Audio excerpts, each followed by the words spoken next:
Hello everyone! Welcome to my channel and ako ngayon ay magluluto ng chicken with mushroom. So samahan niyo ako guys, tayo ay magluluto ng chicken mushroom na napakasarap. So ito mayroon tayong ingredients, mayroon tayong ginger, garlic at saka onions. Tapos gagamit tayo ng milk kasi wala akong cream. Tapos mushroom, white mushroom, any mushroom pwede. Tapos meron tayong chicken breast. So let's cook na guys. Pinapainit ko na yung aking lutuan. At magluto na tayo. Lagyan natin ng kaunting oil para tayo ay makapag-gisa na ng ating chicken. So ayan, papainitin muna natin yung oil. Tapos ayan. Ako pag nagisa ako ay inuuna ko yung ginger. Tapos pag lumabas na yung amoy ng ginger, saka ko na idagdag yung onions. Karamihan ay inuuna yung garlic. Ako ay hindi. Kasi yung garlic ay madali siyang mag-brown at mapait. So kaya nasa huli siya. So depende sa inyo kung anong style na pagluluto ninyo. Anong uunahin nyo. Pwede naman yun. So ngayon lagay natin yung garlic. Lutuin muna natin yung garlic, onions at saka ginger. Kung okay na, kung luto na sila, ayan, dagdag tayo muna ng butter. Yung butter ay dagdag linamnam sa ating niluluto nga na chicken with mushroom. So actually, yung na ito ay tinatawag ko na buttered chicken with mushroom. So ayan.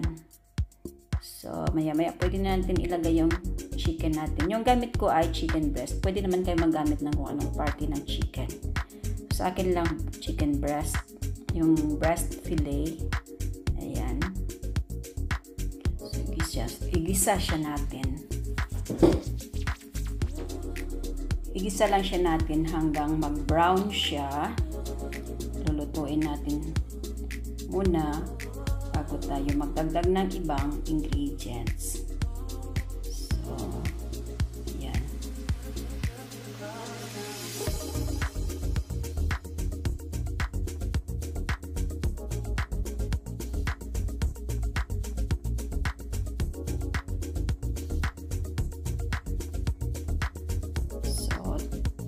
Lagyan muna natin ng cover para madali maluto yung chicken.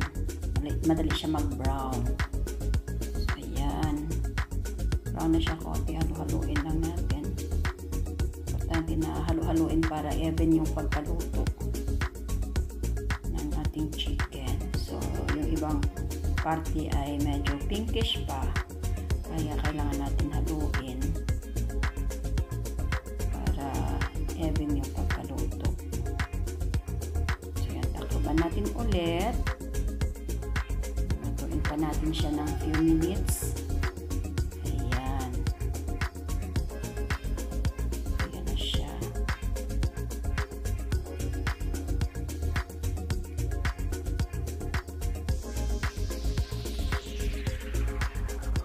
Mas gusto ko pala yung chicken breast kasi dito ay ayaw nila yung may bones. So, ayan. Tuwin pa rin natin. Tapos, magdagdag tayo ng ingredients. Ito ay garlic powder. So, lagyan natin para sasarap siya. Masarap. So, may garlic na tayo pero dagdag pa ako ng garlic powder para mas lalong masarap. So, lagyan ko na siya ng garlic powder. Ayan. Tapos, meron din ako dito ginger powder. So, magdagdag din tayo ng ginger powder. Kasi, yan ay nagdagdag siya sarap. Ayan. Ito, Ingba means ginger. So, yun ang tawag dito sa Germany. Ingba. But that is ginger powder. So, ayan. Lagyan din natin. Naubusan na kasi ako ng onion powder. Kaya garlic powder at saka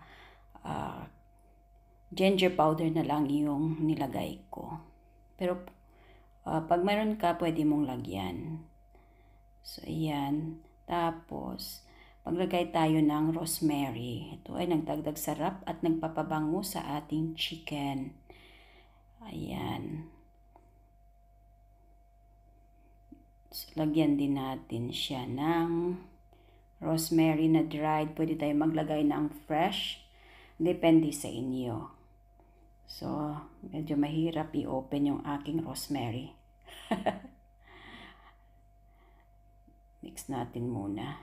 Napa-open ko pa yung aking rosemary. Kasi ang hirap i-open. Nako.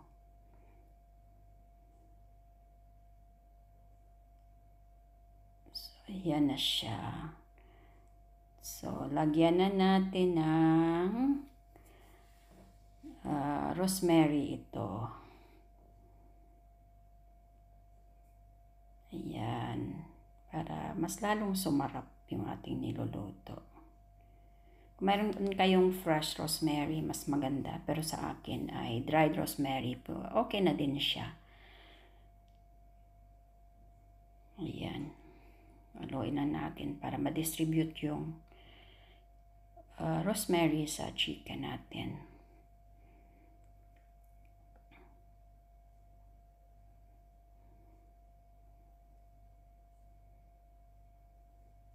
Tapos lagyan natin ng konting tubig para malaga muna yung chicken para mag-soft siya.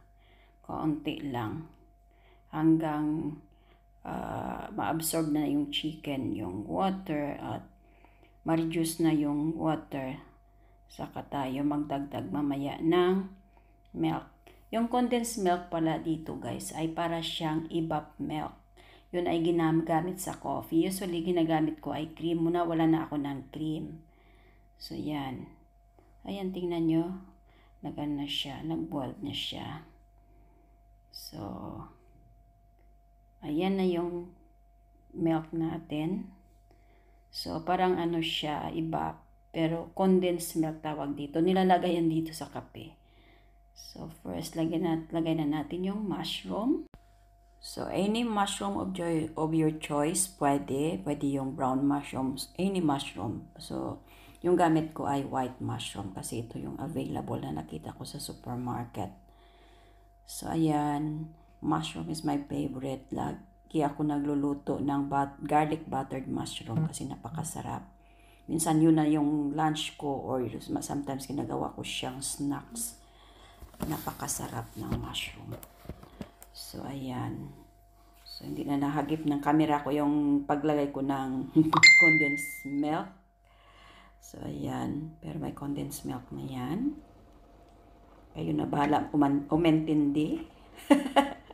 Mag-isa lang kasi ako. Ako yung cameraman. Ako yung artista dito sa pelikula ko na ito. Katulad nyo din sa mga katulad kong small YouTuber. Wala tayong pambayad sa cameraman. So, ayan. So, yun na yun. Masarap ito. Masarap. Try nyo guys. Napakadali lutuin at napakasarap. Saka healthy, syempre. Ayan. So, lagyan natin ng salt. Ayan.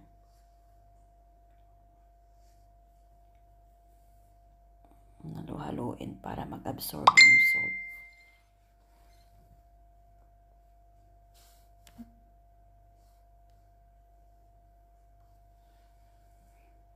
O habang ako ay nag-video dito, maraming sumapasok na messages. Ayan, tapos lagyan natin ng black pepper. Swartz pepper, Swartz means black. So, ayan, lagyan natin ng black pepper. Medyo maraming black pepper para medyo may kunting anghang, mas masarap. Ayan, at ito ay madali na lang maluto, guys. So, ayan. Lutuin lang natin. Ilang minutes na lang, 2 minutes na lang maluluto na ito. So, ayan siya. Tikman natin ulit. Masarap ang bango dahil sa nilagay kong herbs. So, kung may fresh kayo dyan na herbs, pwede nyong lagyan para masarap. Ito ay pwede natin ihalo sa pasta or rice. Can eat with pasta or with rice. Ito ay napakasarap. Napaka-creamy ng kanyang sauce. At yung combination ng chicken with mushroom, and then nagyan ko siya ng butter. Masarap talaga. And then may herbs pa siya. So, try nyo to guys. Ito ay napakasarap, napakadali lutuin. So, kung gusto nyo ilagay siya sa pasta, so you use chicken breast fillet, katulad ng niluluto ko na ito. Kasi, syempre pag may bones, lagay mo siya sa pasta, parang hirap kainin. Okay lang kung sa rice. So, ayan. Yung anak ko ay, nagmamadali na. Gutom na daw siya. At saka mabango daw. Masarap. Ayan yung aking anak ay kahit anong luto ng chicken. At paborito din niya yung mushroom. Kaya, ayan, lagi ako nagluluto ng chicken. So, luto na siya guys.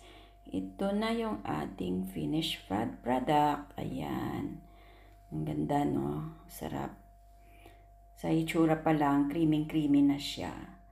So, if I were you, try this. I'm sure magugustuhan ng mga pamilya nyo, yung mga anak nyo. Kasi dito sa bahay, nagustuhan talaga nila ito. Pero ako ay gumagawa ito ng like once or twice a month. Para hindi naman laging ganun. Pero favorite nila talaga ito. Promise. Thank you so much for my members. Lovely Rita Chanley TV, Nicole Ams, Nelf's Channel,